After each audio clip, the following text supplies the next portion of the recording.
రీసెంట్‌గా నేనొక వీడియో జూషినుంటి. అదేంటంటే, అమెరికాలో ఇండియన్ రెస్టారెంట్‌లో 4 వేకెన్సీస్ ఉన్నాయి. ఆ 4 వేకెన్సీస్‌లో 2 వెయిటరీ, ఇంకొక 2 కిచెన్ స్టీవర్డ్స్ అనమాట. అంటే హెల్పర్ లాగా. సో, ఈ 4 వేకెన్సీస్ కోసం ఓవరాల్‌గా 3000 పీపుల్స్ అప్లికేషన్ చేసుకున్నారు. అయితే ఈ అప్లికేషన్ చేసిన వాళ్ళ దాంట్లో ఎక్కువ మంది ఇండియన్సే ఉన్నారు. నాకొకటి అర్థం గాదు. మీకు ఇంటి వద్ద భూములుంటాయి, జాగాలుంటాయి, ఇండ్లుంటాయి.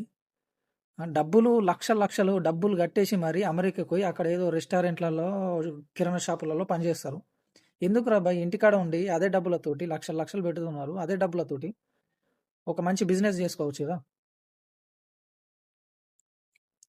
ఆల్రెడీ మన ట్రంప్ మామ మనల్ని అమెరికా నుంచి ఎల్లగొడుతున్నారు.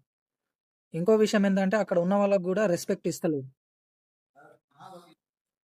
అది కాకుండా కనీసం తినడానికి తిండి కూడా దొరకదు.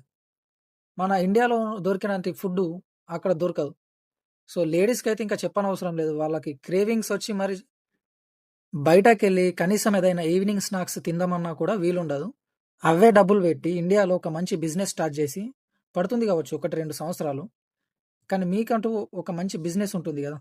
అరే భాయ్! మేము గూడా వేరే దేశం వచ్చి పని చేస్తున్నాము.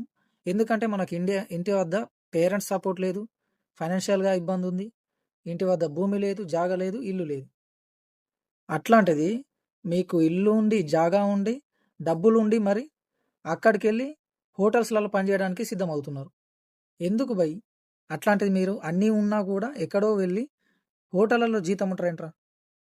కొంతమందయితే స్టడీస్‌కని వెళ్తారు. స్టడీ చేస్తారా? అక్కడ పోయి పార్ట్ టైమ్ జాబ్ చేస్తారు. ఇదంతా చూయించుకోవడానికి మేము అమెరికాలో ఉన్నాము, లండన్‌లో ఉన్నాము, యూకేలో ఉన్నాం, యూఎస్‌లలో ఉన్నాం అని చెప్పేసి. అదేదో ఇంటికాడ ఉండి మంచిగా పని చేసుకుంటూ ఇక్కడే పేరెంట్స్ తోటి ఉంటూ, ఫ్యామిలీ తోటి టైమ్ స్పెండ్ చేస్తూ, అక్కడికి వెళ్ళిన తర్వాత జాబు దొరకక, కనీసం తినడానికి మంచి ఫుడ్ దొరకక ఇబ్బంది పడతారు. పైగా ఇంటి వాళ్ళను కూడా చాలా మిస్ అయిపోతారు. మళ్ళీ మీకు రావడానికి, పోవడానికి ఖర్చులు. అదేదో ఇక్కడే ఉండి మంచి బిజినెస్ స్టార్ట్ చేసుకొని 10 మందికి ఉపయోగపడితే మీకు ఒక గుర్తింపు ఉంటుంది గదా! మళ్ళీ ఎటాగో కంపల్సరీ రిటర్న్ రావాల్సిందే. ఈ మాట అందరి కోసమని గాదు. కొద్దిగా మంది మాత్రమే. సెటిల్ అయిన వాళ్ళు బానే ఉన్నారు. కానీ సెటిల్ కానోళ్ళ పరిస్థితి? ఇండియాలో గూడా జాబ్స్ దొరకట్లేదు. అక్కడ గూడా జాబ్స్ దొరకట్లేదు. కానీ బిజినెస్ స్టార్ట్ జేయండి. సరేనా?